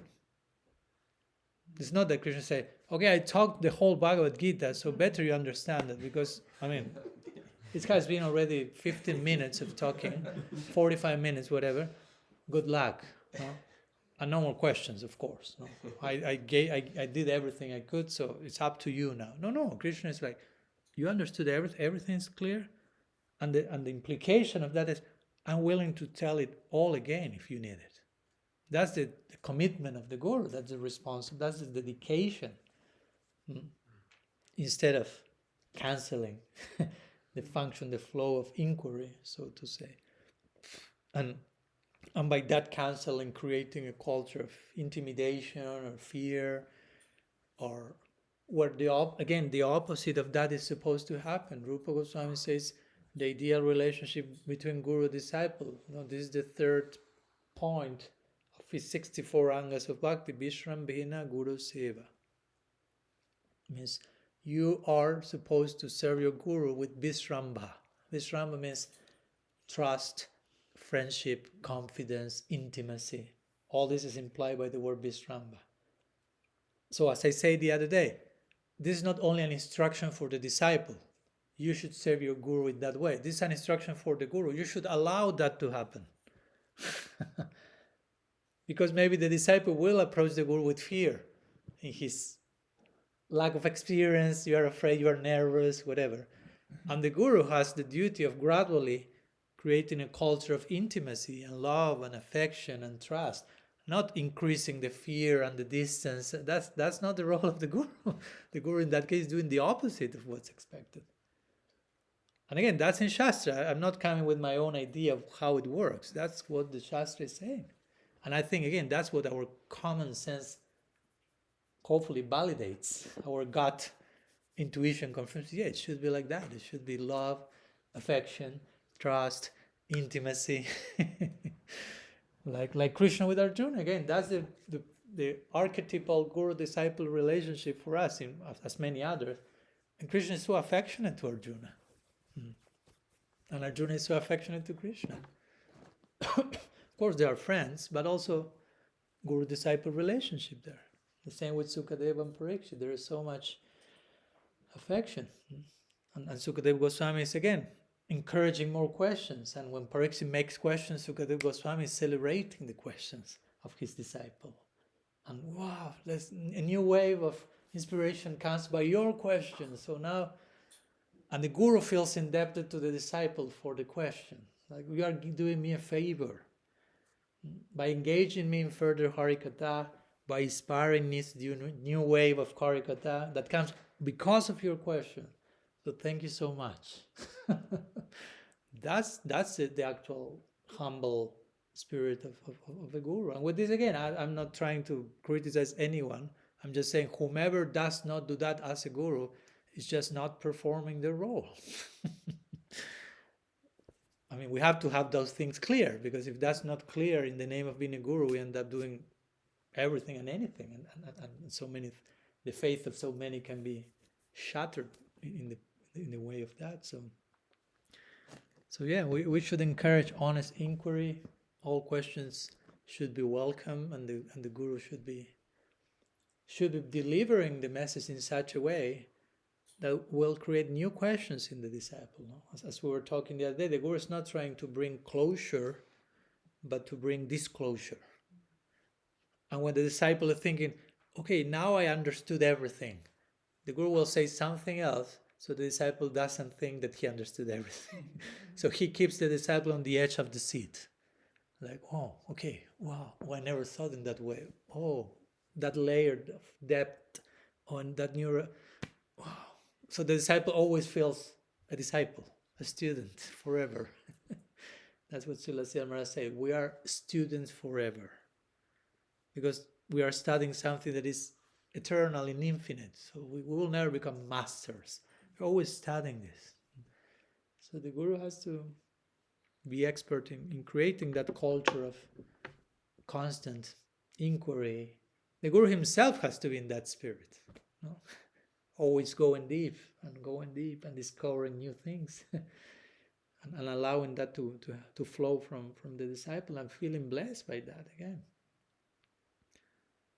And so many times by question, I mean, I'm not someone who gives initiation and all that, but in my role as sharing some thoughts like I'm doing, sometimes a question comes and I end up saying things that I'm surprised. And I like saying something, wow, that thing that Judge just said was really cool. But I quickly realized, but it was not me. It was not in my repertoire, in my script. I will say now this cool stuff. It's just coming. So it's not me. I'm humbled by what is passing through me. But all that was triggered by the question that person did. So in one sense, it's more credit to that person, so to say. So I'm indebted to that person. It's not that I'm the main star here saying all this cool stuff. It's just I'm an instrument that is being triggered by the sincerity and the questions of others. No? And the credit goes mostly to them. So for me, that's a way more humble and realistic orientation to how to not only take care of the faith of the disciple, but how to remain as a guru in a sustainable way, in a healthy way.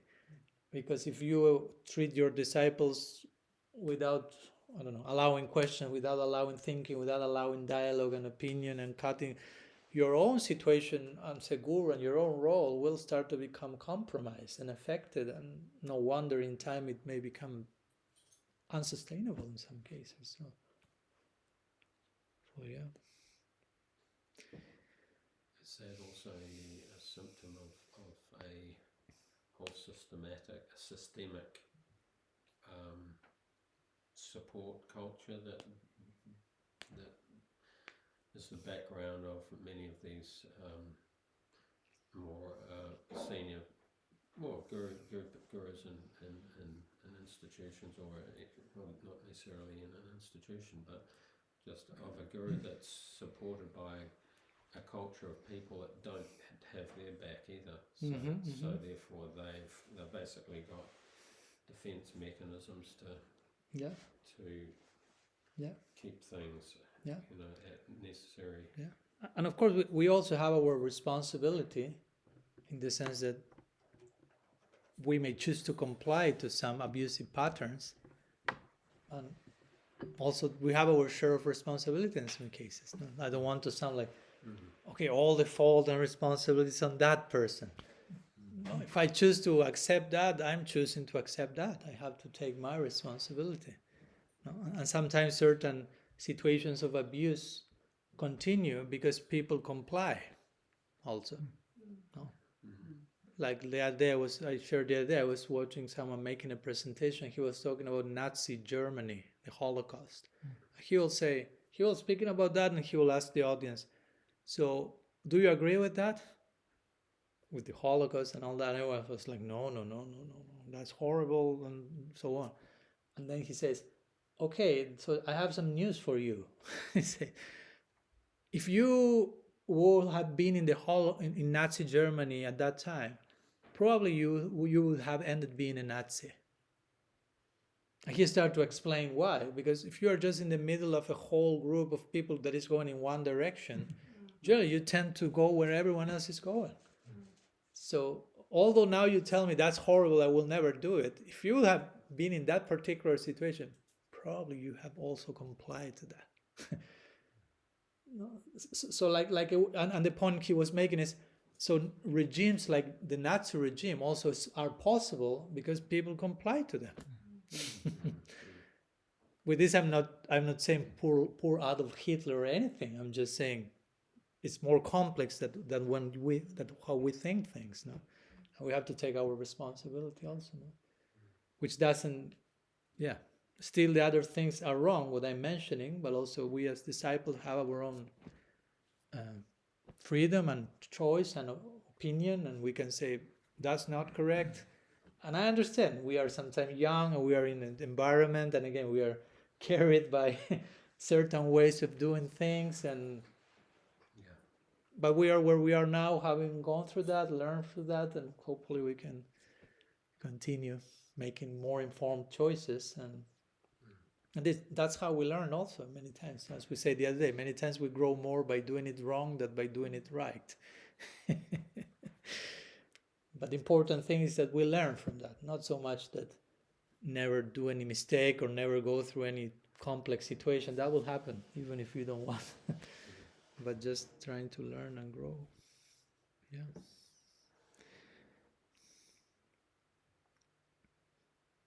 Thank you. Thank you very much. Actually, that podcast with Daniel was very nice in illuminating that feminine aspect. That was incredible. Okay. I really got a lot out of that. You like that podcast in particular because you mentioned that a few times already. Yeah. It was very profound, actually. Yeah, that was a nice one. Yeah. Okay, so we are 1 hour 35 minutes. Something else before we conclude? John's got a question. Yes. What's your name? Remind me again, please. Sham. Yeah. Within a lot of religion and cultures, there's always opportunity for corruption. Yes. Just because you can gain positions of power, and if that's what you're wanting, you don't actually want to be pure, then you become corrupt, or you might not necessarily be corrupt, but then you become, or you are corrupt, and that's why you come. My question is, how do we kind of deal with that, I suppose, because within even within our culture there are people who are corrupt, and there's been examples in the past, and it can cause quite a lot of conflict between people, because it becomes, if your guru say is corrupt, it can be a very personal attack to yourself if somebody's accusing you of such and such. So then how do we just, I guess, deal with things like that, because it's quite a touchy subject. Yeah. Good question. Thank you. Yeah. And complex one. As you can imagine, I'm not about to share you in 10 seconds of magical formula. And that's it. No more problem with that issue. No? Yeah.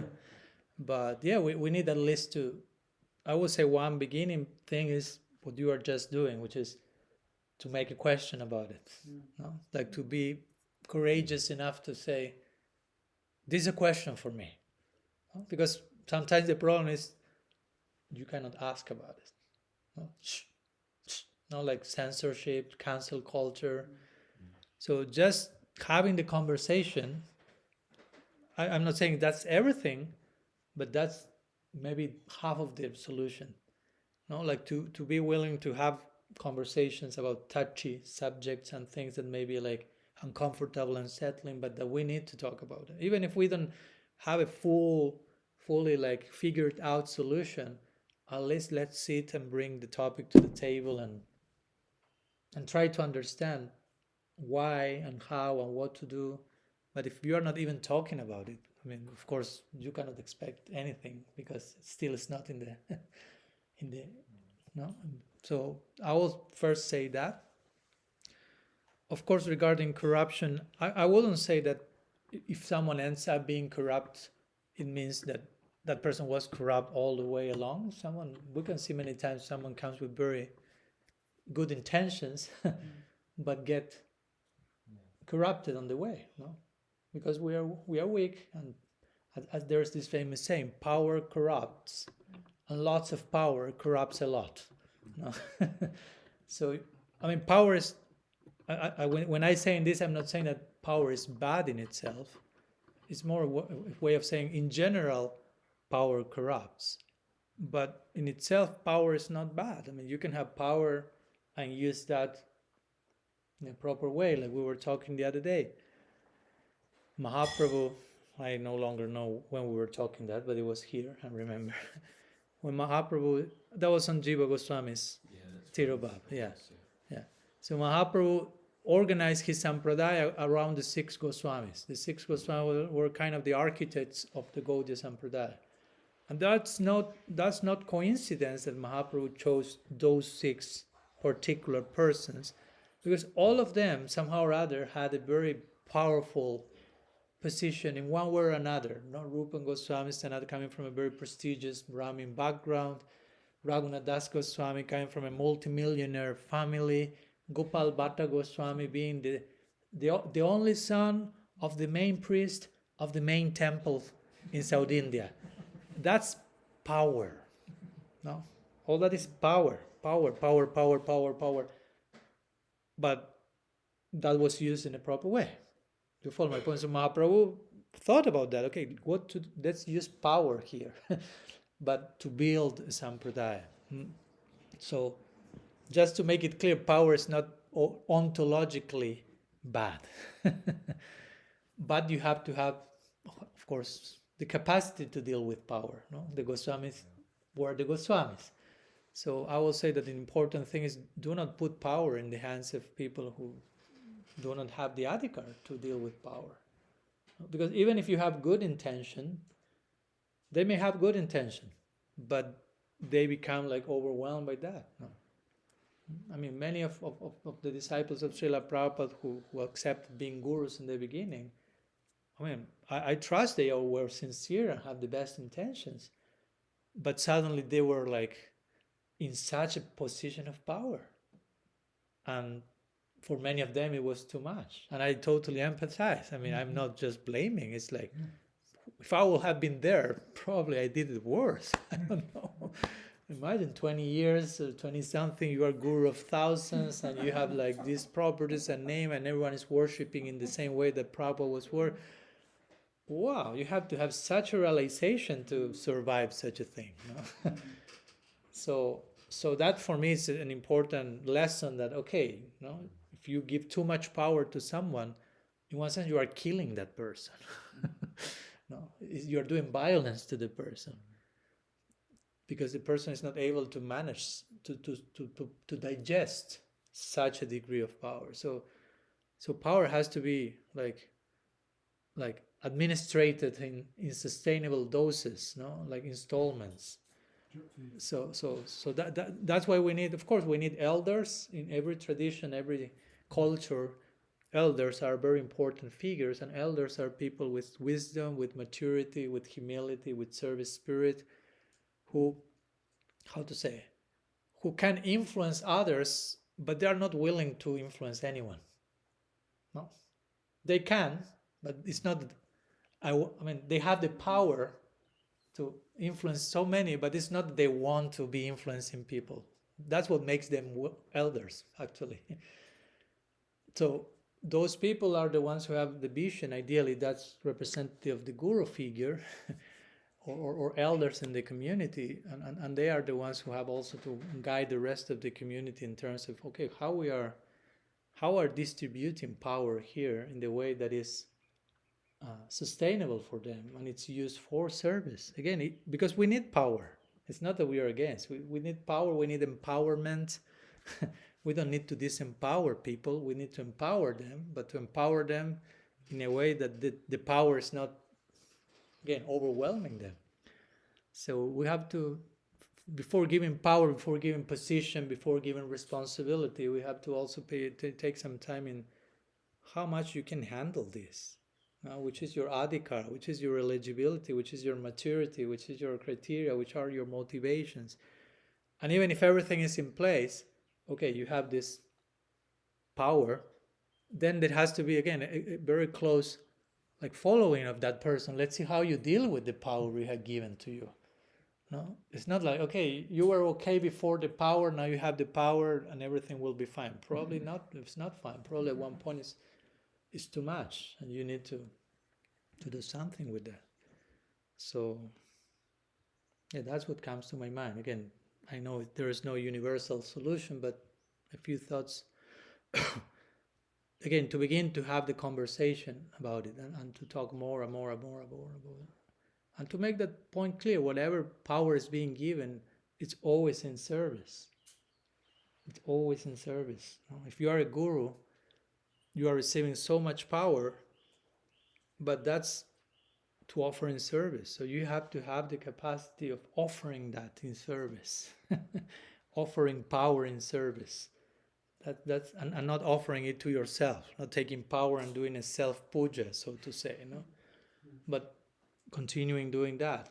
So for that, it has to be according to your adhikar, and one has to be sincere, how much you are able to handle, how much this power is distracting you. The leader has to have introspection also. How I'm dealing with this power that has been conferred upon me, with this responsibility, with this following, with this whatever, fame, all the things can happen. Is that affecting my identity as a servant? Or is it nourishing that? It should be nourishing that. If you receive fame, you should receive the fame in such a way that it makes you more of a servant. Although it sounds strange, but that's the only way you can survive fame. If not, you are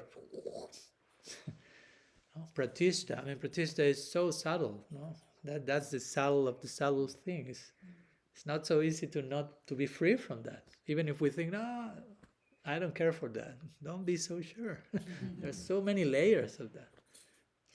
So yeah, responsibility has to be handled in very careful way. Even again with compassion for the person you are given the power. No?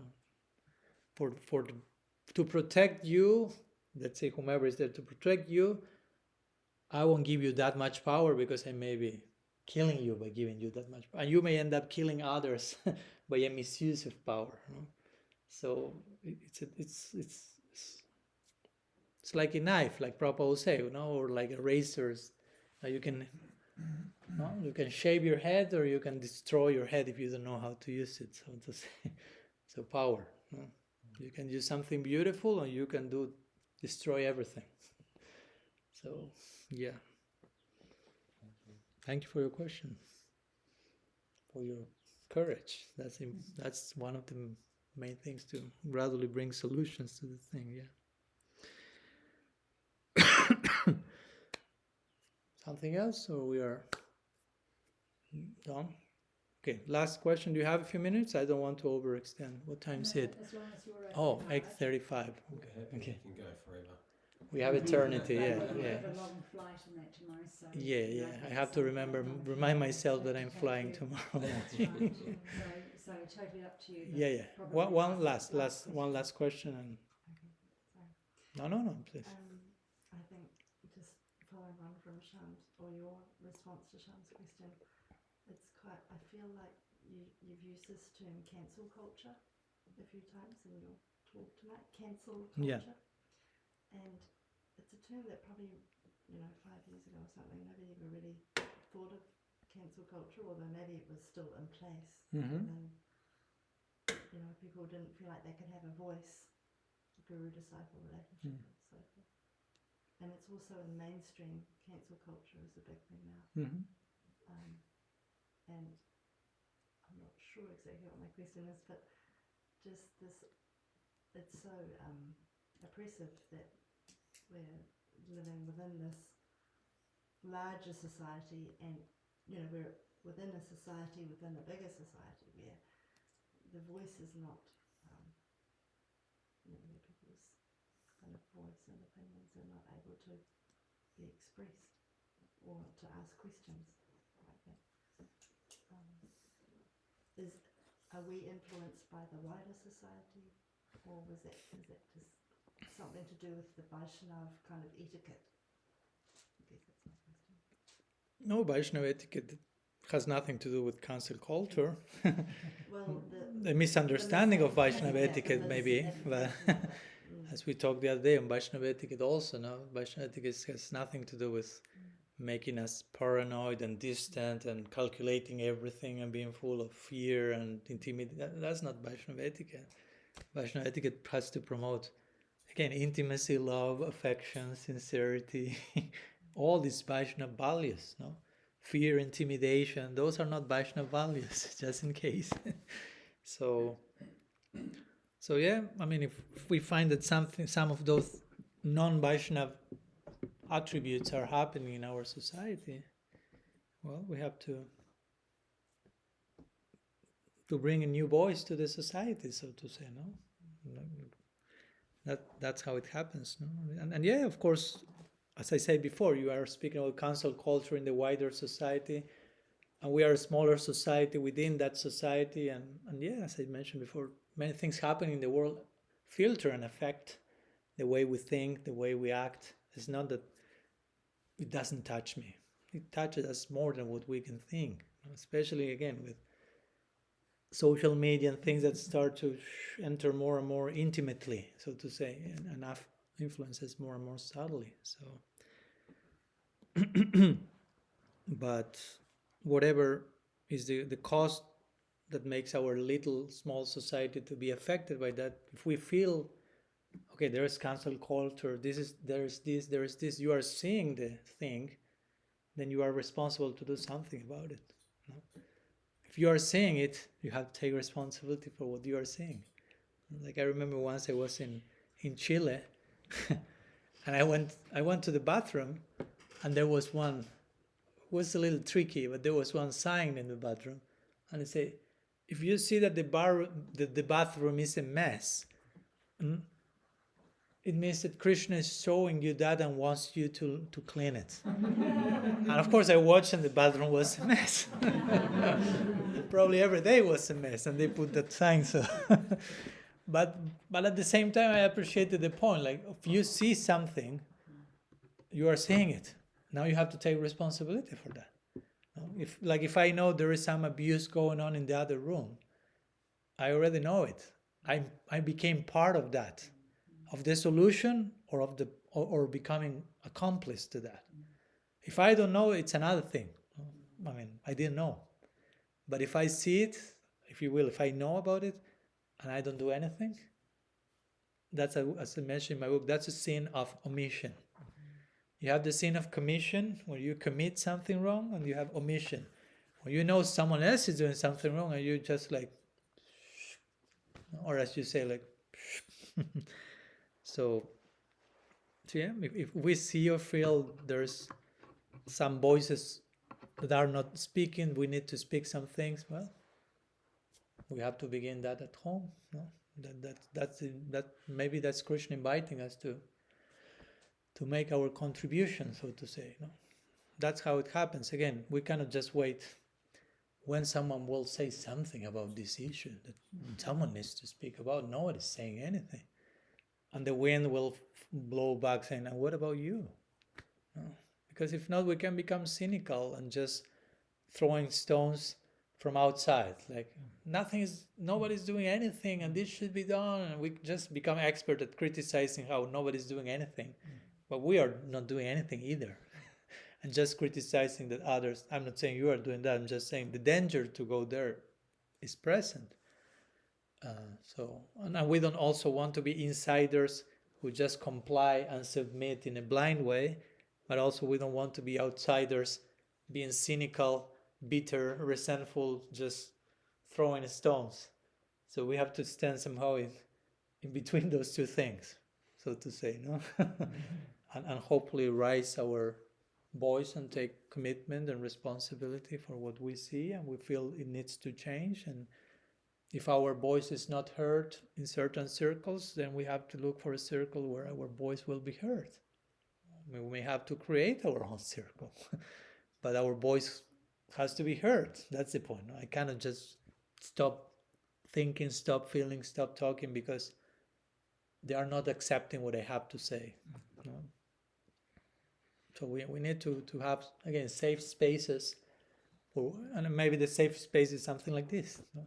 It's not that we need 3,000 people and some seals of approval from certain particular structure. I mean, at the end of the day, you are an individual and you have a relationship with Krishna, with the Vaishnava, with your guru. I mean, institutions can be there to facilitate something, but that's the role. I mean, they cannot interfere with with your connection with God and with the sadhus. That's a personal heart-to-heart connection. Institutions that's another realm of that's another role. That's not the same. No, micromanaging and all that stuff. No, thank you.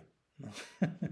Institutions are supposed to facilitate personal loving connection between the soul and God, the soul and other souls. That's the role of a spiritual institution. Whenever the institution gets in the way of that, it's not doing its role. So it needs to change, it needs to collapse, it needs to die and be reborn, whatever it needs. And again, that happens throughout history with all institutions. Again, technically speaking, institutions are destined to collapse at some point. But maybe they will be reborn in a new way. I'm not against institutions, but just Sometimes their form, their structure, the way of doing things become obsolete, irrelevant, and it needs to be reappear in a new form, so to say. Still is a form. Again, the substance is the important thing here. We're after the substance. The institution is kind of the vessel to carry the substance. So if the vessel is getting in the way of the substance, we need the substance. So we have to figure out how to get a vessel that works, so to say. So hope that helps. Sorry if I'm pushing too much out of the comfort zone with some of my answers. It's my opinion. I'm not here to tell anyone what to do. I'm not expecting people to do everything I'm saying or I'm doing. I'm just trying to share honestly what I think it may work. But again, I'm a fallible human being, so I'm totally open to acknowledge that everything may not be accurate, of course, and perfect. So you just please exercise your own criterion and will and agency. You give yourself permission to think, to feel, to develop your ideas and think together in community and continue growing. Give yourself permission for that. Empower each other in that way instead of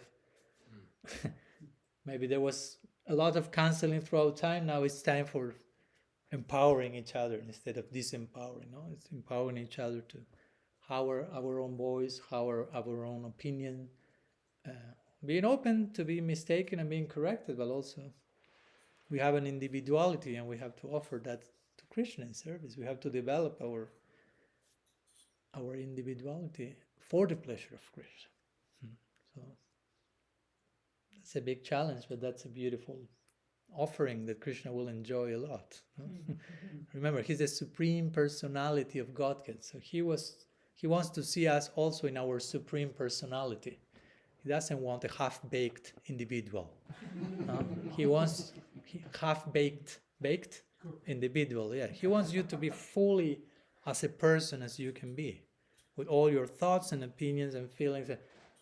That can only, in that way you can only relate to the supreme personality of God. You have to attain the supreme personality of your own self to relate to him.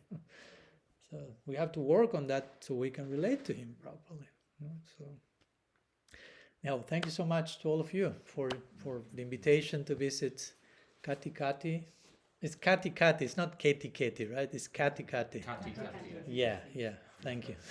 We all say Kati Kati. Yeah. But we shouldn't because it's Kati Kati. Yeah. So, thank you. Ramachandra Prabhu is the main one to blame, so if there was any problem, just go to him. He will take full responsibility. I'm just leaving to Argentina tomorrow, so the whole explosion comes tomorrow. I'll be praying for you, Ramachandra Prabhu.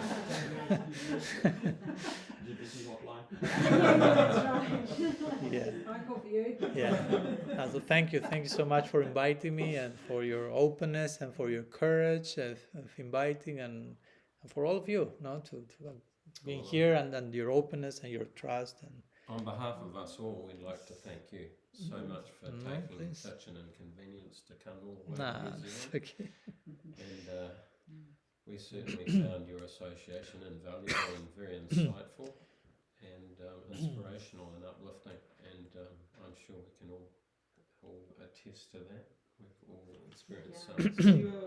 The same. It's reciprocal. It's two-way street, so it's coming in both directions. To the healthy nature of this type of way of approaching Sangha. So I very much appreciate, and on behalf of all of us, we'd like to invite you again to come back here.